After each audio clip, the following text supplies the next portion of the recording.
Good afternoon, and welcome back to episode 9. 9? 9? Wait, it's 10? Is it 9? I don't know anymore. I think it's episode 10 actually, and I cannot write because I'm pretty sure I made the joke last time, and I think it's pretty sure it's episode 10 and I have something wrong here. But however, welcome back to the newest episode of the Molehill podcast. Man, I cannot count till 10 apparently, so that's good. That's good. I mean, that's always a good sign, right? When, yeah. I think we are. Is it episode 10? Yeah, it is episode 10. Maybe I should change that. Welcome in, folks. Welcome in. Let me switch to live here. I cannot count. It's as simple as that. I can't count. Welcome in, folks. Sit down. It is 10. Well, I want to reach the 100 episodes with this podcast at some point. Oh boy, will this take a while, apparently. Because I cannot even read till 10. Oh boy. This will be fun. Episode 9 was so good. We're doing it again. Oh no. Oh no.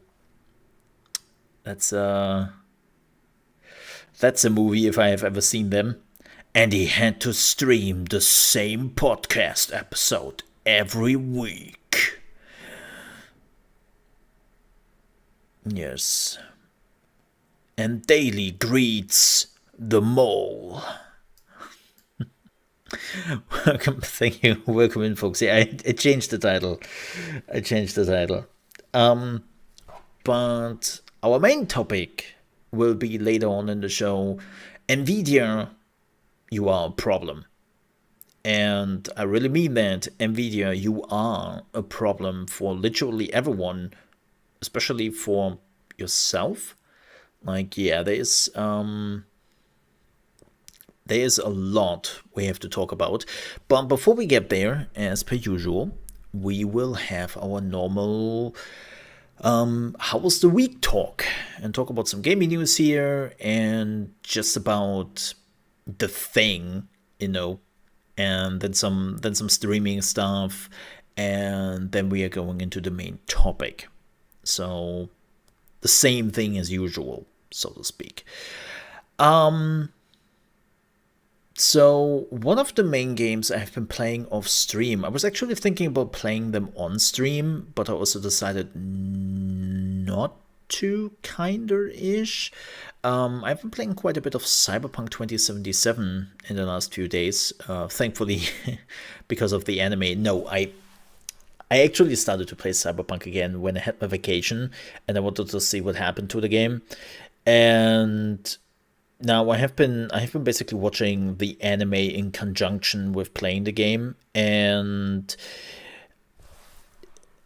first of all, I haven't finished. Oh, that's on my picture. I was like, man, what is that? What is that dirt on my monitor?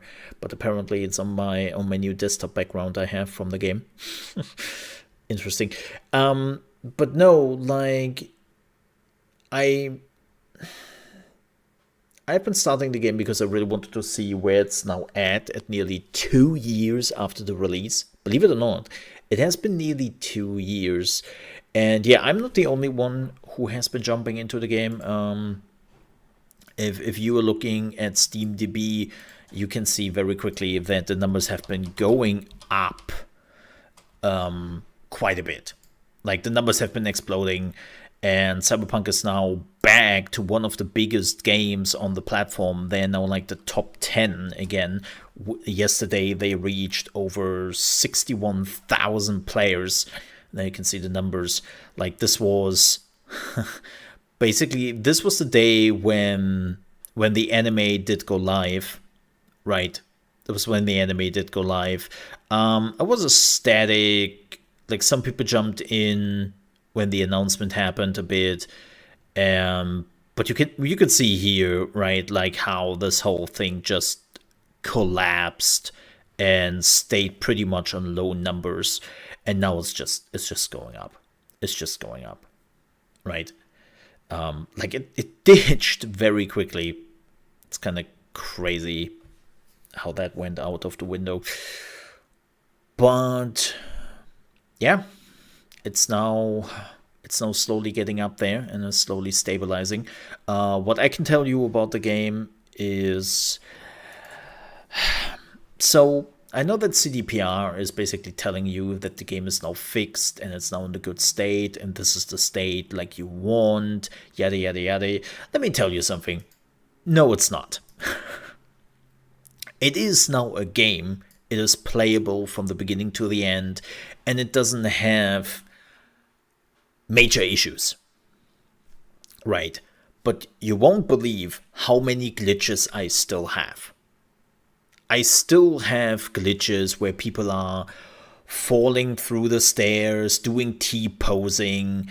Like, yeah, no. Just no. You know, it's like, it is now on the Skyrim level of glitches. It's nothing game breaking, right?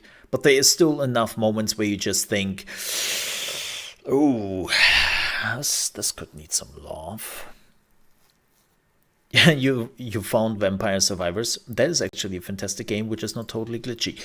But yeah, like Cyberpunk 2077.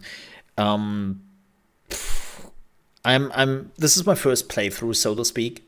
My second playthrough, but I've never finished the game. I didn't even get close. I'm now further in the story than I have been in my first playthrough, where I have over 100 hours in that game. So you might say, okay, you have 100 hours in the game, so that means there was something for the game, right? And it's like, yeah, don't get me wrong. Cyberpunk in itself has definitely some stuff going for them. It's not like that it is an inherently bad game. It was a game where they lied to us.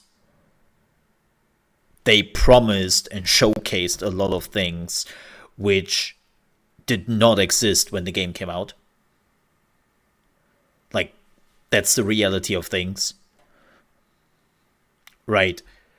And they're now at the point where you can say, yeah, okay, it's in an acceptable state. But it's still, it really has, like, I had this moment in the Cyberpunk anime, like two epiphanies I had when I watched the anime. Again, I have to finish the anime. I'm super close to the ending. I think I have 3 episodes left. And I had 2 epiphanies. The one was the interaction of the main character with the world you were in. Like, when you were looking at Cyberpunk Edge Runners, you realize very quickly that they're really interacting with the world and with the other characters, and you feel this connection they just have. When you were running around on Cyberpunk 2077, I had a little moment where I was in a small little marketplace. Like, it wasn't even a market itself, but it was this small little market area they were in. And they were, like, selling food, they were selling, like, clothes, items, like, the NPCs were all interacting with themselves, but you couldn't interact with them. There was no, hey, let me just, like, interact with what is going on. Yeah, it blows your mind. It blowed everyone's minds, especially the minds of the developers. It was a management decision. It was a management decision in the end, right? And the second epiphany I really had, I hate Johnny Silverhand.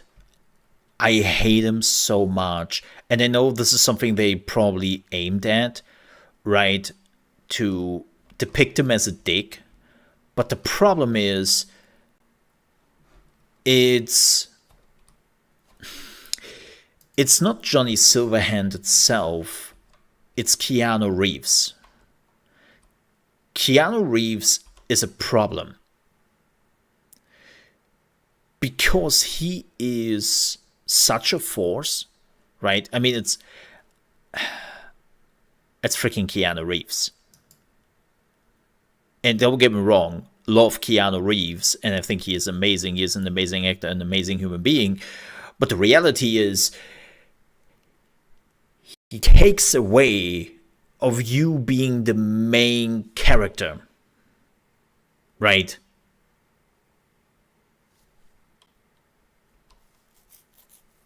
Right. So he takes just away from being the character that you are also alone and all that. It's like it really hits you, like how you are completely isolated of the things which are happening in the world. By the way, speaking of which, I was actually trying to, in the meantime, where I was talking to you, to to find a glitch, but this time it seems like the game has saved themselves. Like, this area is happening quite often, that the characters are literally standing in the stairs and then doing some T-posing. Like, apparently the characters have a huge problem with, like, sometimes climbing stairs. It's this time this dude is safe. This dude made it. But yeah, like, Keanu Reeves takes so much away from you and really makes you just, like, you have no way to interact with this world, and you was completely isolated, and it's really, really unfortunate. This game has a lot of potential, and you still feel that, but I think the biggest issue is really that you cannot interact with anything which is going on here. If it's not like a specific shop you can go to, you have no interaction with this amazing looking city. Right. Like, you cannot interact with anything which is going on here if it's not preordained that you can interact with it. And it's kind of infuriating because, as I said, it's a beautiful city. It feels like there should be a lot of stuff going on, but it's not. Like, you should be interacting with it, but it's not. Right. And of course, one of the things they told us, and I still remember this because I was at that special event for journalists and streamers and stuff, where they basically told us, yeah, the map is smaller than the actual Witcher map, but we are going vertically, which they do, right? There's a lot of verticality to it. But I said before, it doesn't matter. The verticality in this game does not matter. Like, I cannot go anywhere here, and I distinctively remember, and one of the reasons why they shrink down the map was that you could go into those buildings. That you could actually interact with the inside of those buildings. I don't know if maybe because, well, they were Polish, right? And this was their second language. Maybe they wanted to say this was their dream they had for the game. But again, I distinctively remember that the person who was presenting the game, and yeah, that flickering is, by the way, happening quite a bit.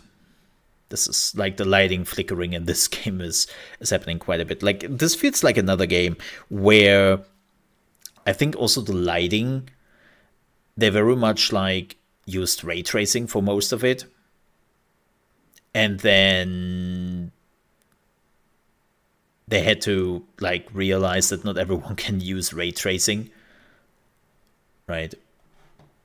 But yeah, hey, it now, like, what I can say now is it now runs well. Like, I'm getting my 60 FPS in most areas. There's still some small areas where it dips a little bit for no apparent reason.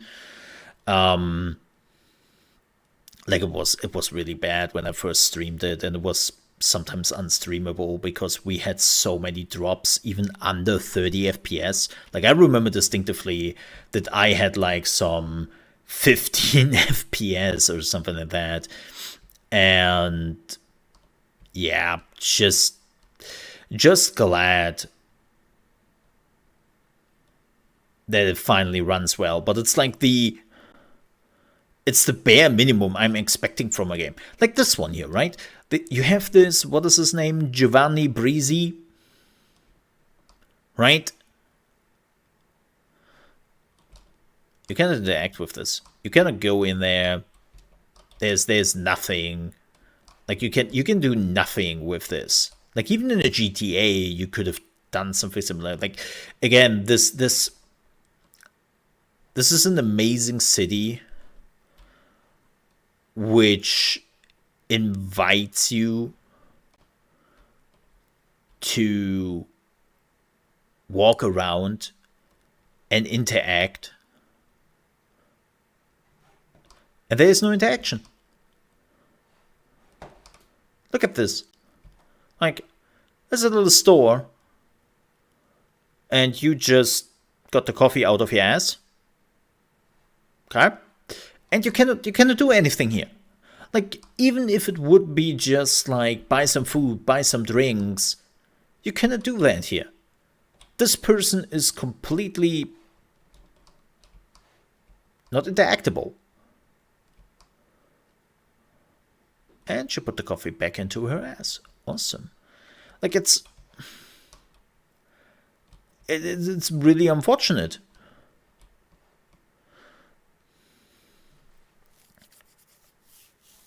So, same again. Hope you enjoy your fries at work. Like, again, this game, I know the expansion will not fix it, but I hope they would. Oh, look at this place. This looks kind of cozy and cool, right? You have this Asia style. You could sit down here and eat something. You cannot even order something to eat. Why does this market stall and this dude even exist? Well, I am, because I cannot interact with you. Right? It's like, oh, man. Let me interact with this amazing world instead of just being a bystander looking at it. You know. So, but I'm now trying to play through the story of Cyberpunk 2077. I have the feeling I'm getting a little bit closer to the middle part. But yeah, it was definitely one of the games I've played quite a bit this week. Regardless, played some Teamfight Tactics, which is in a weird state right now. I did buy the Battle Pass. Yes, I did buy the Battle Pass for TFT because this one is spa and sauna themed. Like everything is a spa / sauna, and like even my little character right now is basically sitting in an onsen with hot water in it, and they have like a towel on their head. So completely cozy, and I was just like, oh my god, I need that. Like that is my jam. Right, I'm a huge spa / sauna / bath fan, so I had to get that. Yeah, just I played a lot of like TFT. The meta is weird. It seems like the most played meta right now is Lee Sin. Like everyone is playing Lee Sin because he's pretty OP. Pretty sure that he get nerfed quite badly. Because right now he's too strong. He's just too strong. Yeah, let me show you my little character. Can I make him? Yeah, there he is. It's not big. It's not a big picture, but just give you an idea. There. He's so cute. He's floating around. That's the sauna spirit.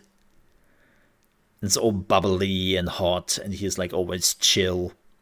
I know normally it's like, what? Mole? But what is with your mole character, right? Like normally I have ChaosMole Diver. Like that's...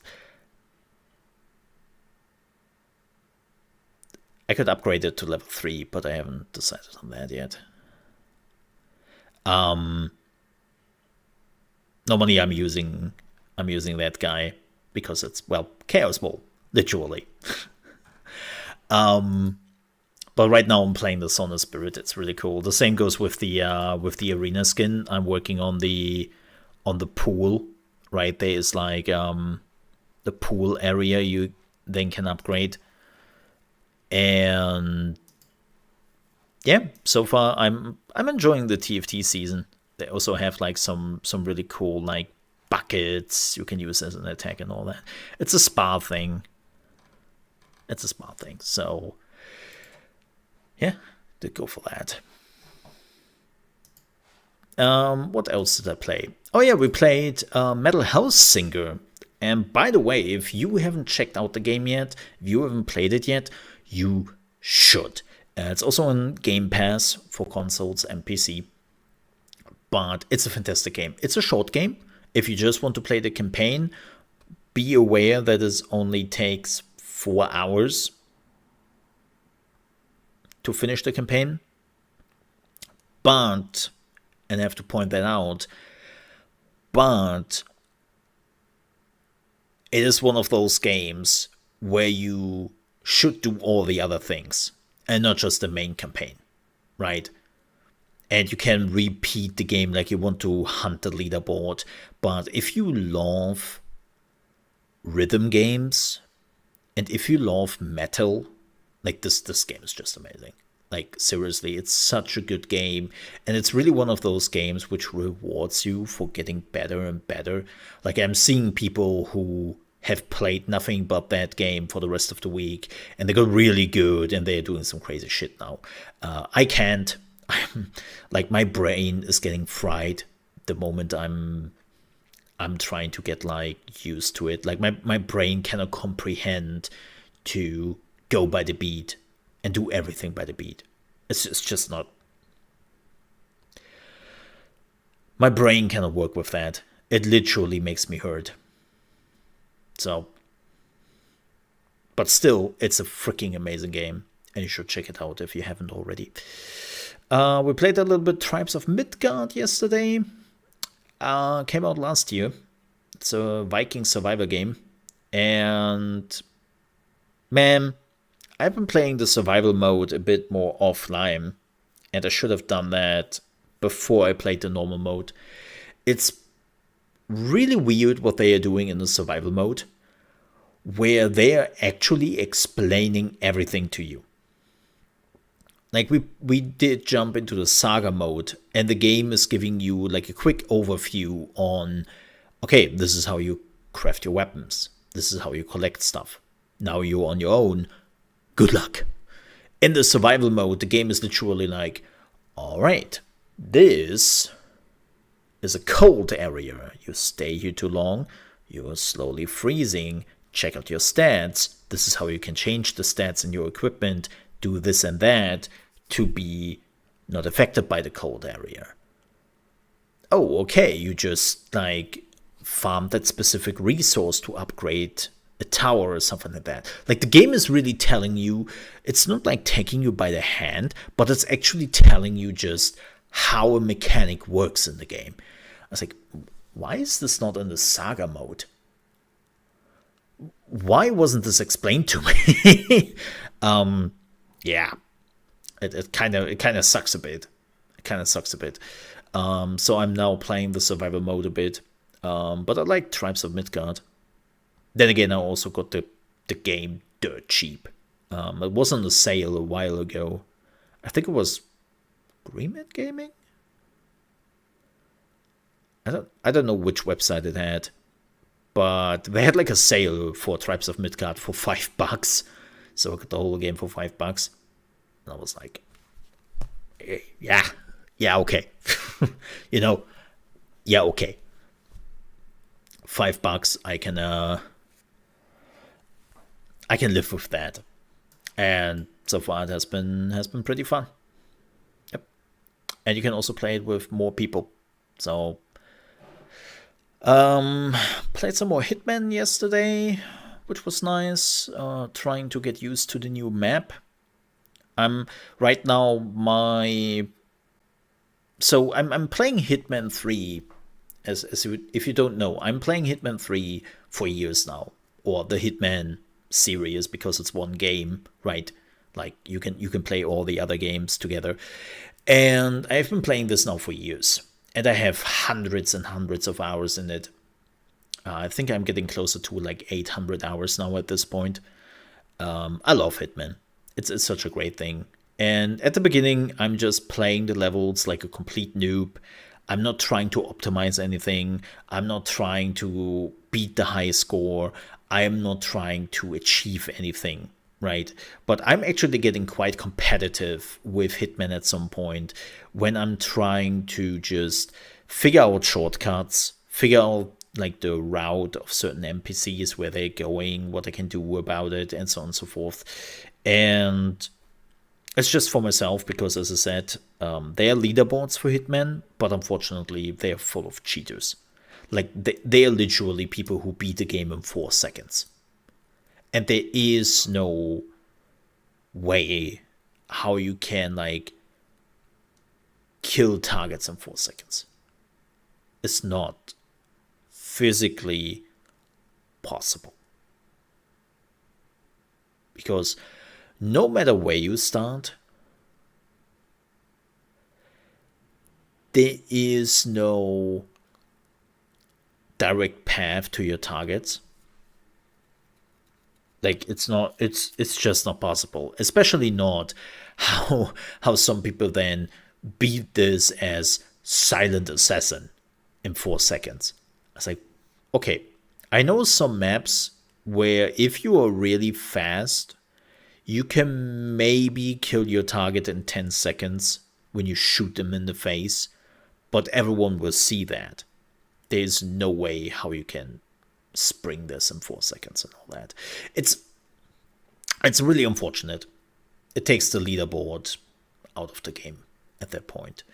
But I'm just doing it for me. I just find it funny and interesting to find some ways and interactions with the characters and what they are doing, right? Like one of the things I learned, and this was super fascinating to me for the first time, like I'm normally the very sneaky playthrough guy, right? I'm trying to not attack any people which are not my target. And if I have to knock somebody out, I hide them. Right? Because, well, you are getting into trouble when they find the body. And a few playthroughs ago, I didn't do that. You know, I sometimes just do some literally killing spree playthrough of a map to see the interactions of the guards, to see the interactions of the characters, what actually happens. Because it can be sometimes beneficial if they are going into an alert state. It's a very interesting thing to do. And I got surprised when I did that. Because what normally always happens is when they find a body or they find multiple bodies, right? And they realize, shit, they got compromised. Multiple guards will run immediately to your target. They draw their weapons. And they will escort them to a panic room or to like a certain area which is defensible for them. Right?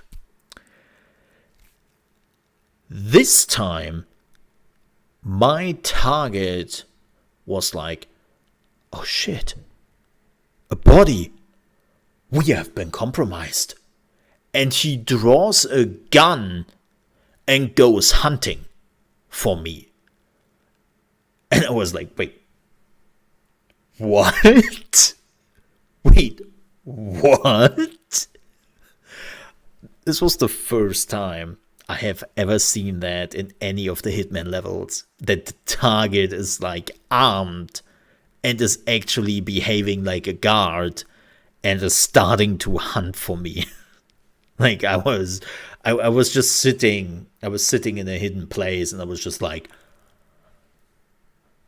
they can do that. Oh my god. Well, it's only that character apparently, but it's like absolutely flabbergasting. Absolutely flabbergasting to see that, which was pretty cool. Anything else I did? Anything else we can talk about? I mean, pretty happy with one quick thing. One quick thing before I think we are moving on to the main topic for today. I saw Zizarin and Steel Mage starting to promote Last Epoch. So if you have never heard of them, they are some pretty big names in the Path of Exile community, like really big. Especially Zizarin has been like one of the Path of Exile sources, right?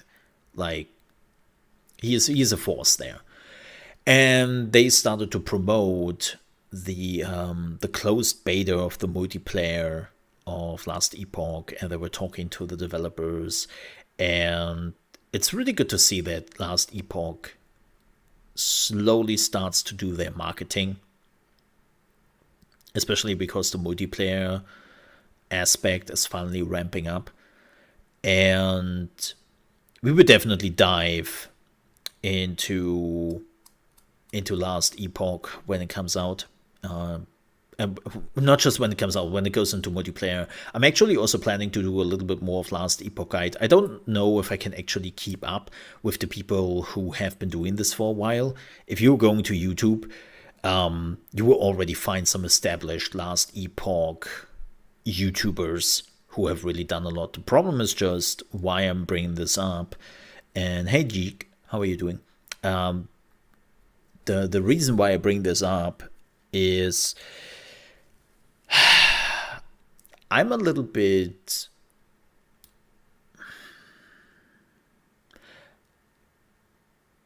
in a bad position right now when it comes to my YouTube. So when we started to move to YouTube completely, it made absolutely sense because there was also a good chunk of games I wanted to cover here, right?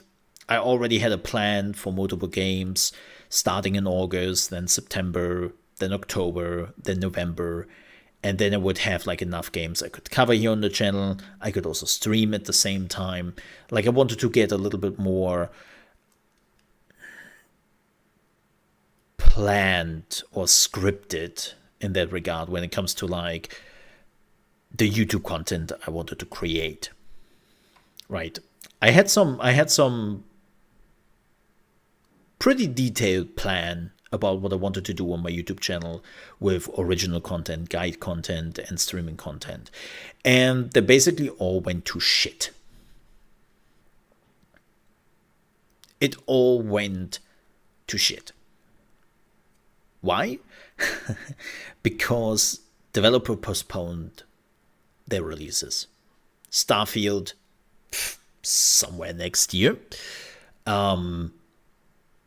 Darktide at the end of November. If we're lucky, I wouldn't be surprised if they're actually postponing it again. I mean, well, they didn't really postpone Batman Arkham Knight, but there were some other games. I have to look at the list again, which were now postponed into next year or by the end of the year. So it's just now like 2 or 3 months of nothingness for I have planned. and now I'm looking for substitute. I'm looking like for substitute stuff. And again, Last Epoch has the problem. Last Epoch has been out for 5 years or so, technically through early access. And there have been people since the beginning who really, really pushed for like Last Epoch content and guides. This is why I want to push a little bit more of Diablo 4 also, because Diablo content creation is dead, man. Like, I kid you not, you're going to YouTube and you just realize there's not really a lot of Diablo content creation. Like, even for Diablo 3, it's nothing going on. There may be like 2 or 3 channels who are still hanging on to it by repurposing the content they have already pushed out over the last few years. And I was like, you have like a real chance to make a dent there in content creation, which is one of the reasons why I want to focus more on Diablo 4. Speaking of which, there will be a new episode of the Diablo series tomorrow.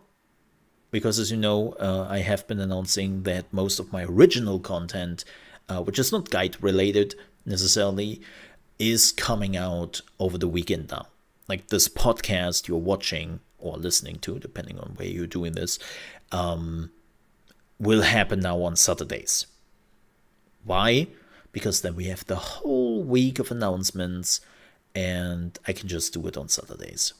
And again, like we don't have like a lot of, like we have a lot of YouTube content through the week because of the live streams, and because the live streams count for YouTube as a YouTube video, the algorithm goes, oh, you produce content every day on YouTube. It's a live stream, but it's content for me. And then over the weekend, nothing happens. So for the YouTube algorithm is this, what? Wait, why is this happening? Right? It's confusing. So I want to push like all my original content to the weekends. So I will create like the Diablo video I have already done. It's already uploaded. It's already in my channel. It's waiting there just to be released. Right, and that will happen tomorrow. So that's neat. And that is what I would do in the foreseeable future. Now, with that said,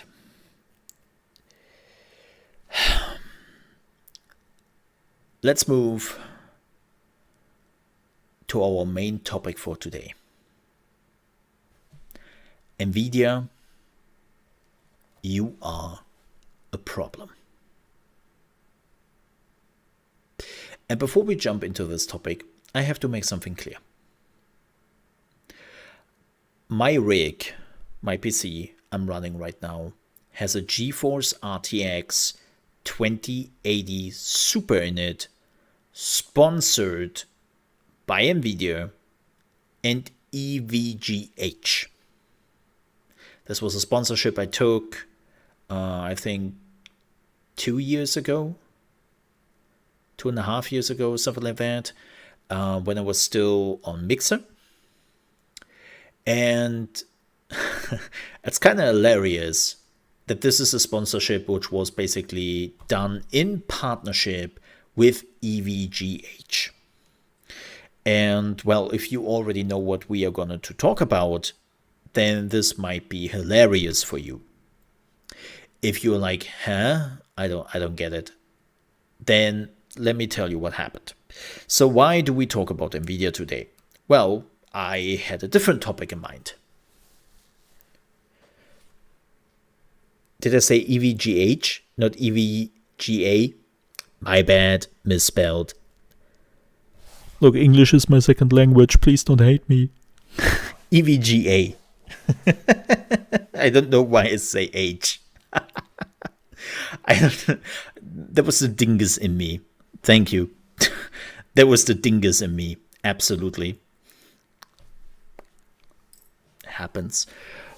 But so going back to the topic, if you don't know what happened, so EVGA, not EVGH, EVGA announced yesterday that they're completely pulling out of the GPU market, effective immediately.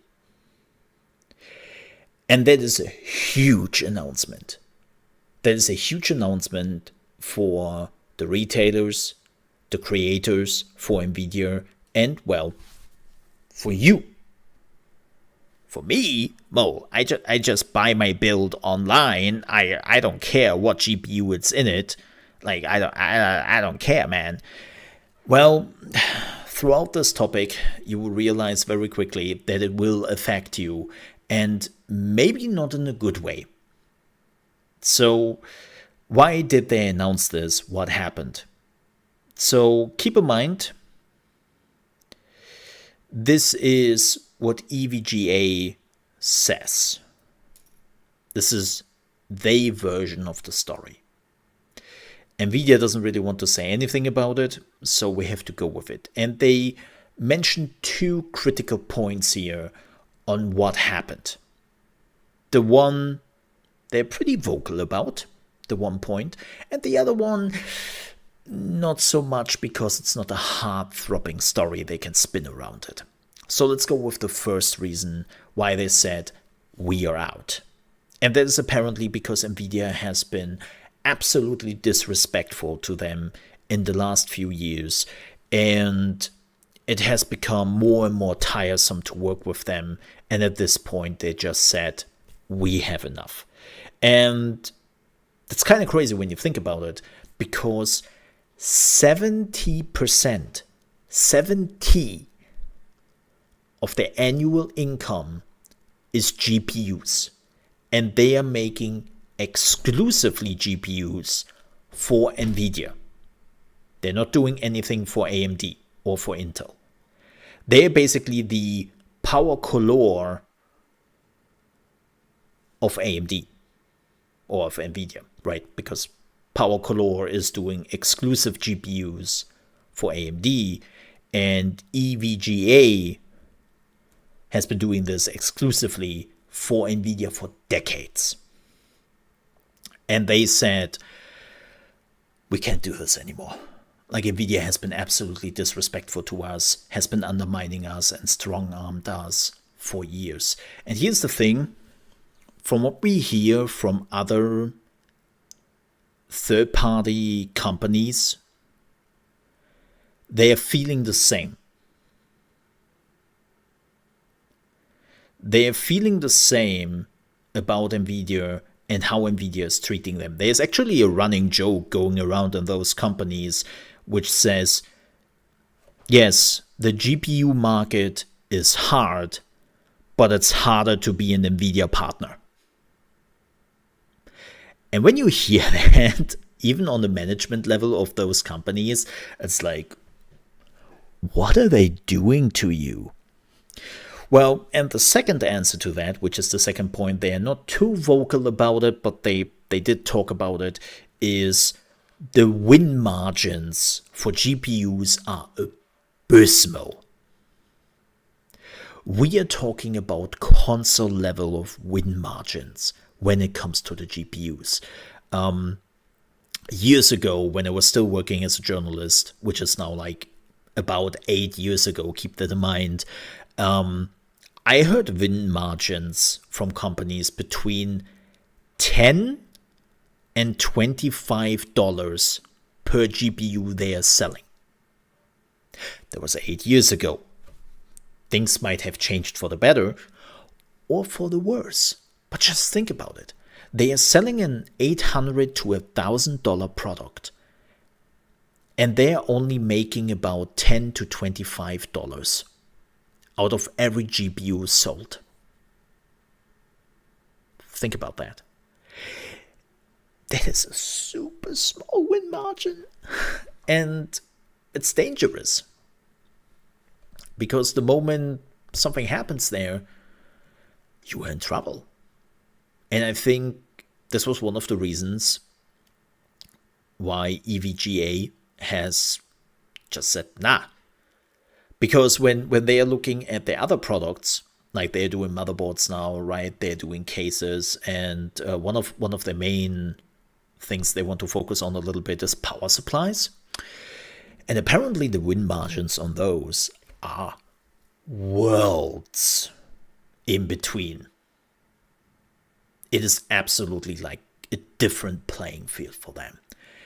And even though they make only 30% of all of their annual income through this, it seems for them, keep in mind, this is their perspective, for them, it is a much safer perspective to go with that. But when you think about it, it's like, wait a second. So you were giving up 70% of your annual income because it is basically too dangerous to maintain.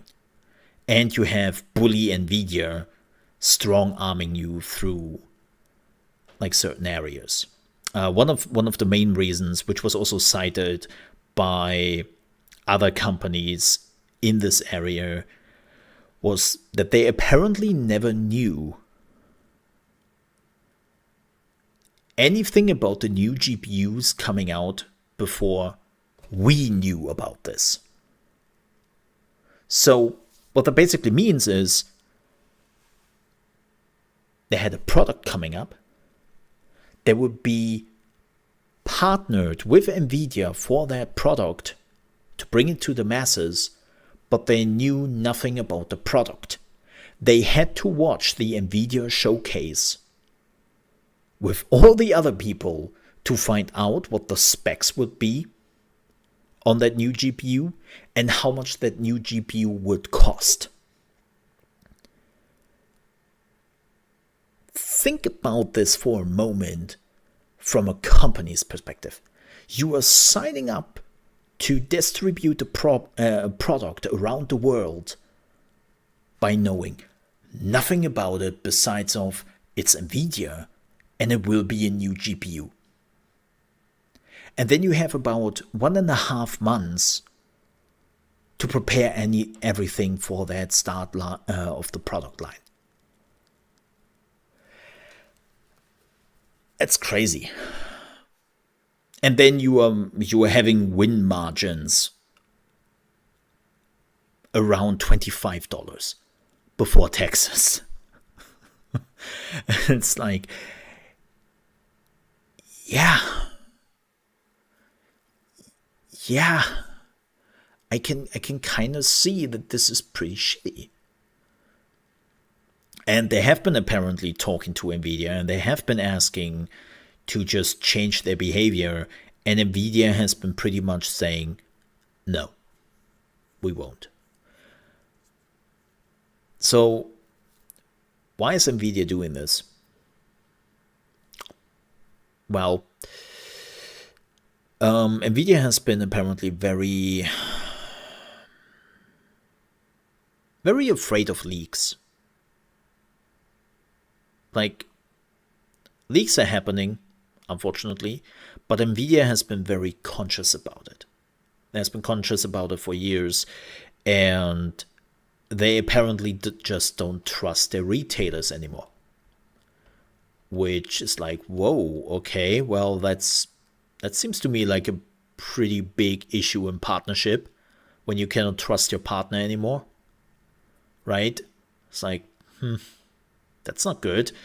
But there's another theory here, which has been kind of proven by Nvidia themselves over the years, is it seems like Nvidia is aiming for becoming self-sufficient.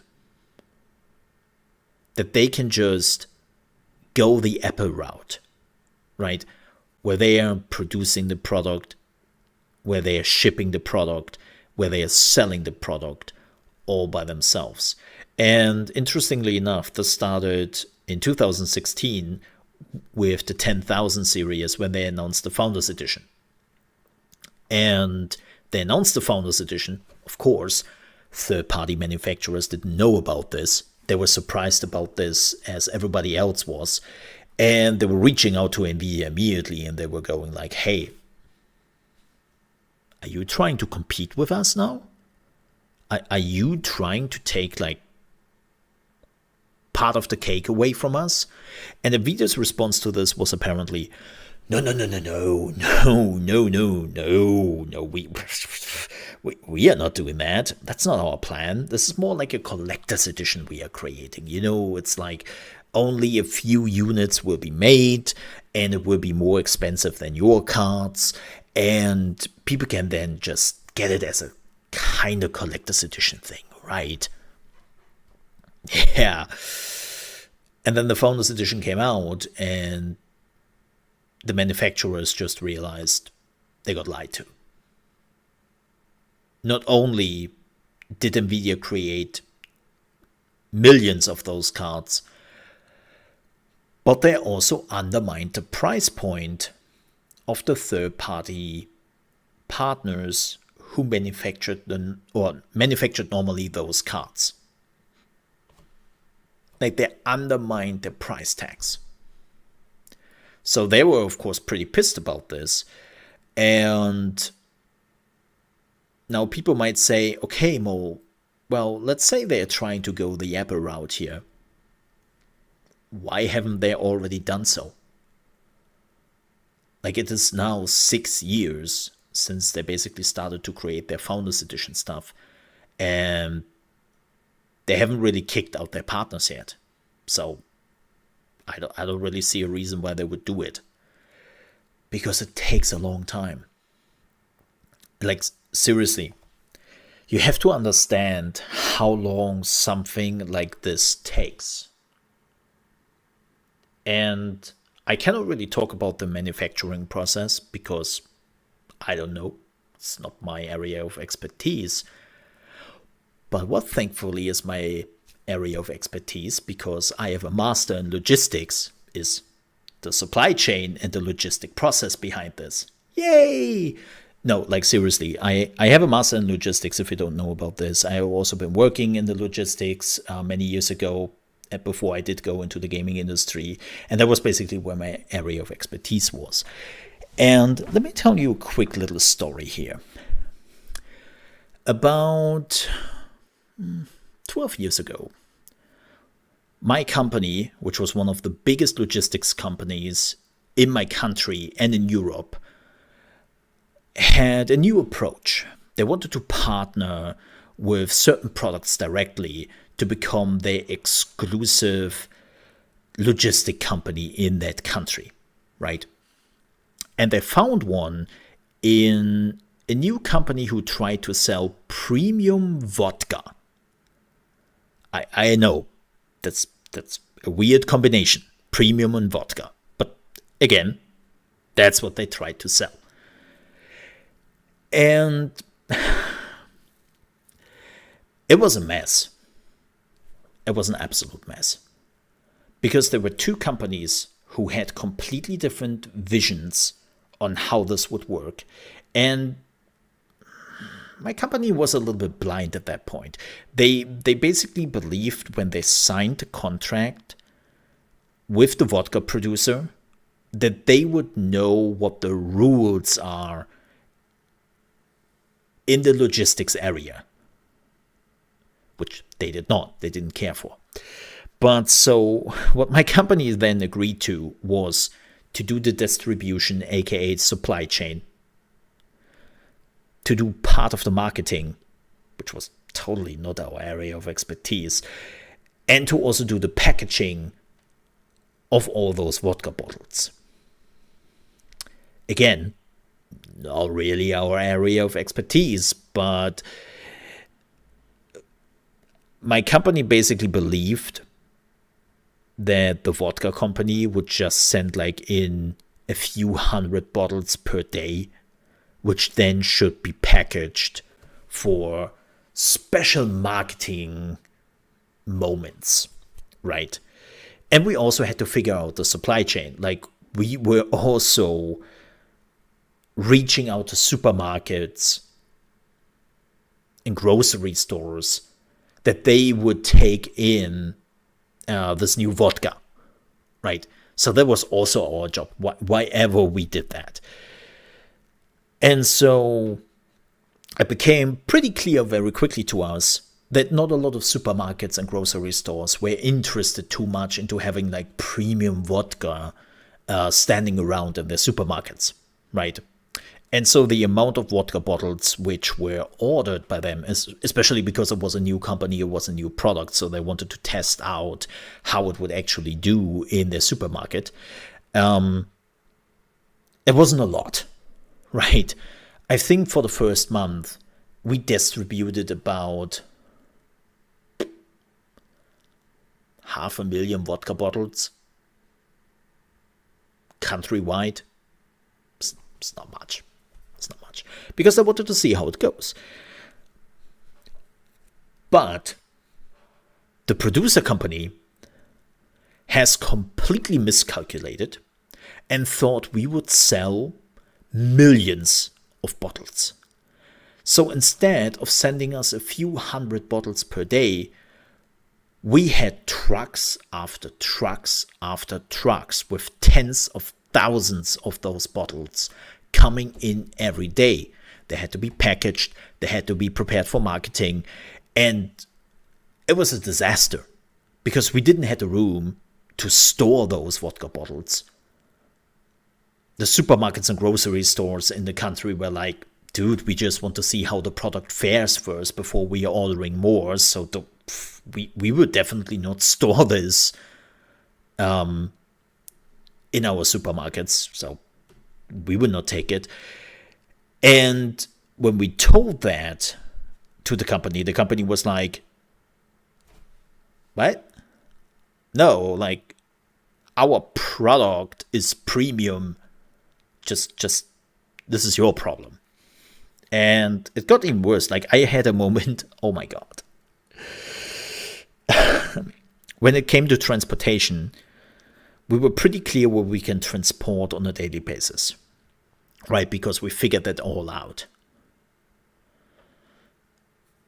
And we told them this is the amount of vodka bottles we can distribute on a daily basis. That's the maximum. There's not much we can do.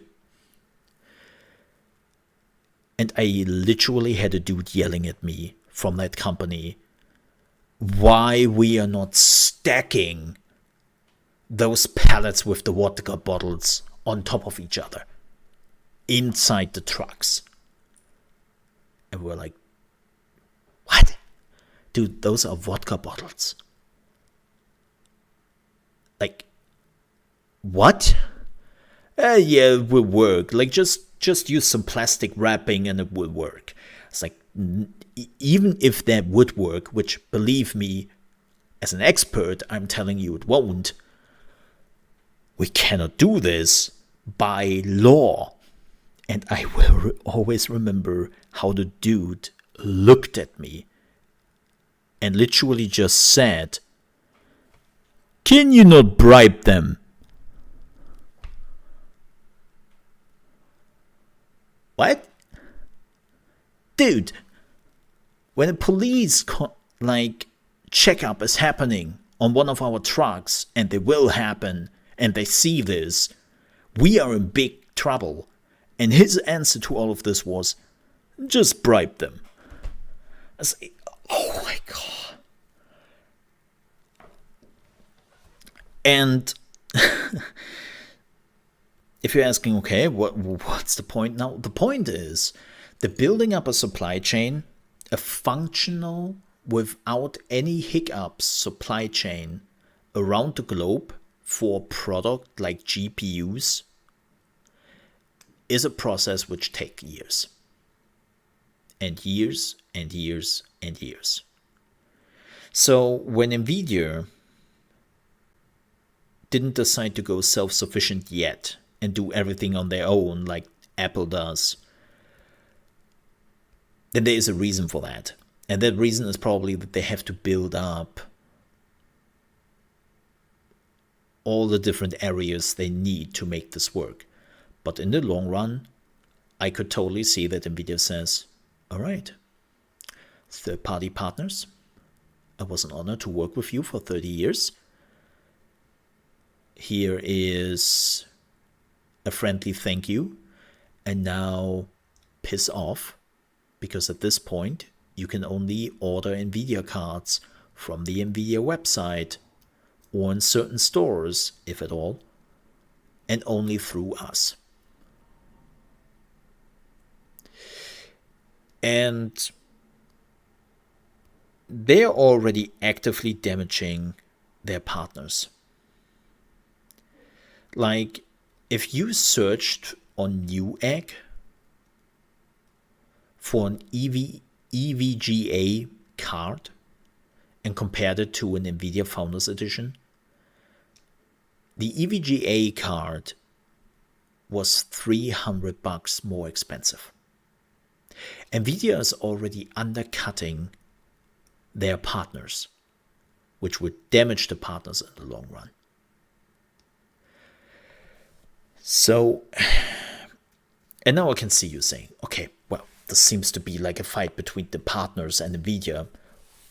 Why would I have a problem with that?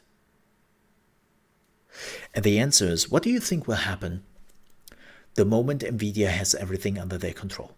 The supply chain, the manufacturing, the selling of the product. They have complete control over the price tag and how much money they can ask you. And Nvidia has stated multiple times that they are not happy with the win margins of their GPUs right now. This is why they swapped actually quite a bit of their production a few years ago to manufacture more laptop chips.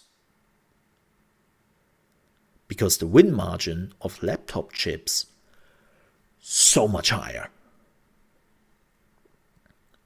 Like, they have been really happy with that.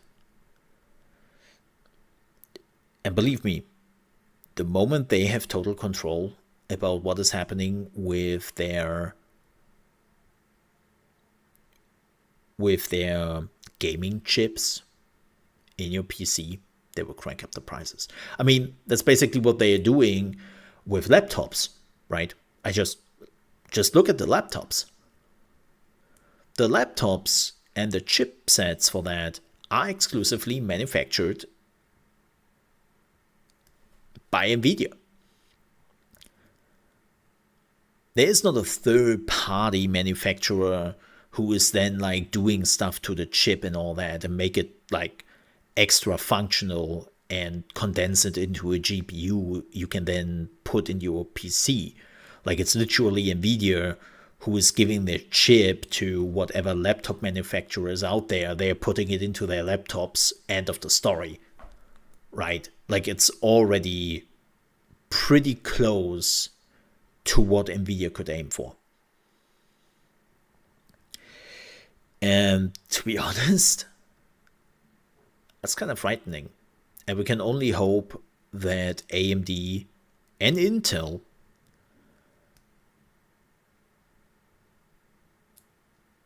will be there to just take them on. Like, AMD came pretty close with their RDNA 2, and we know that Nvidia is fearing RDNA 3. Like, from what we have heard from Nvidia is they're actually kind of concerned about the new AMD cards. Maybe we are lucky, and I really say we are lucky, and the same happens to AMD and Nvidia, what happened to AMD and Intel. That Intel became very complacent, that they made a lot of mistakes, that the price structure was absolutely shit, and they behaved like they would have the monopoly. And then AMD came in swooping and just took over, so to speak. They didn't take over on the market share, of course, but they're working on that. They are slowly chopping away from Intel's like monopoly in that market. And I'm really hoping the same will happen with graphics card. Because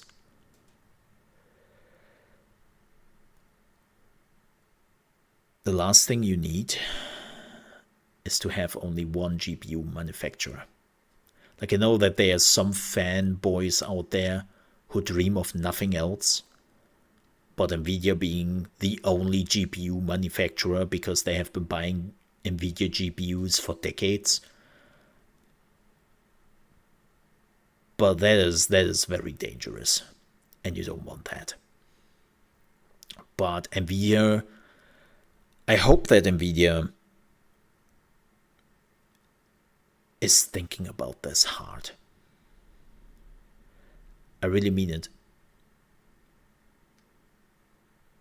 Like, Nvidia, you just managed to lose one of your premium exclusive partners from decades ago.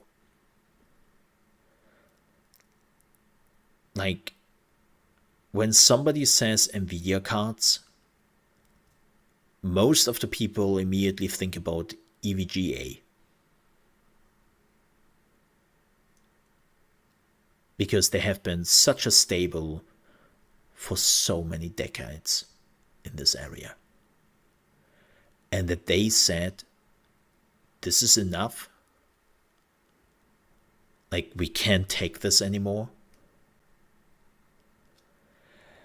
That should really make you think. And let's be honest here, I'm kind of curious what happens now with the other manufacturers. Because all the other manufacturers are also active in non-GPUs areas, right?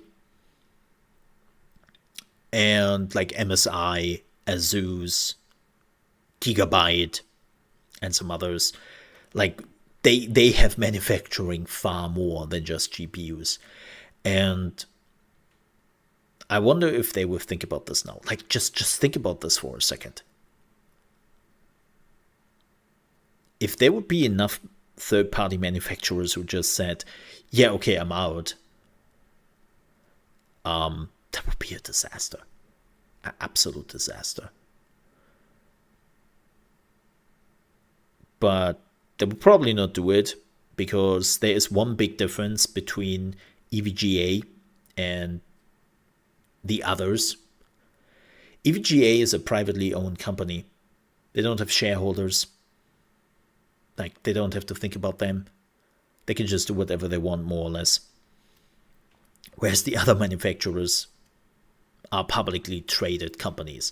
So unfortunately, they cannot just say we are out because the CEO feels that way. And the management feels like Nvidia has been doing this for far too long. Like, taking a stance on principles as a publicly traded company is much harder to do, unfortunately. So all in all, I hope that this has been a warning shot Nvidia heard. I fear they did not. And my next GPU, truth to be told, I will think very hard if I want to go Nvidia again. Of course, in the end, I have always been the person who thought about, where do I get the most bang for my buck? That was always the thing I did. But if I find an AMD card who's performing as good as an Nvidia card, and is maybe even cheaper or on the same level, then yeah, I will go with AMD again. I had an AMD card before the 2080, and I never had any issues with it. So if you're looking beyond the marketing spiel they're doing, Nvidia's and AMD are relatively close nowadays when it comes to performance. So, and I just want to make this clear. I'm not saying or absolving AMD, but as shitty as Nvidia is right now, AMD hasn't reached that yet. Not even remotely close. So, yeah. But with that said, we are at the end of our main topic for today. And that also is the end of the Molehill podcast, episode 10, not 9, it is 10. We will be back with a new episode next week on Saturday here at youtube.com/ChaosMoleFX. If you want to watch/listen to the whole podcast, you can do so on patreon.com/ChaosMole without any ads. So if you're listening to this on Spotify or some other areas, or even on YouTube, there will be ads. And you were like, I hate ads. Well, as I said, you can go to patreon.com/ChaosMole, or you can join on YouTube by just becoming a member, and then you don't see any ads on my channel anymore. Isn't that neat? So if you want to go the extra mile and support me there, I would gladly appreciate it. If you ever want to check out my live streams, where we are talking about gaming news and also playing the newest games, sometimes even days before the actual release, make sure to check us out in the week from Monday to Friday on youtube.com/ChaosMoleFX. And we are starting at 8 a.m. East Coast time. That is 1 p.m. UK time and 2 p.m. Central European time. There we go. And yeah, stop by to say hi. And again, thank you folks for everyone who was watching today. Really do appreciate it. Keep in mind one last thing. I have now moved my original content schedule, which is not reaction videos and all that, and live streams, to the weekend. So this is where my original content will go. Tomorrow we have a new episode of the Diablo series I'm doing on the channel here, and it will be the rise and fall of the Diablo franchise. It's a very interesting time travel experience if you want to hear about where this game in the studio actually started out and how we got here, so to speak. So make sure to check that out tomorrow as well. With that said, folks, thank you so much for watching/listening. Have a wonderful weekend, and I will see you on Monday again for my live stream, or next Saturday for our next episode of the Molehill podcast. Till then, have a good one. Bye-bye. Ka-ching!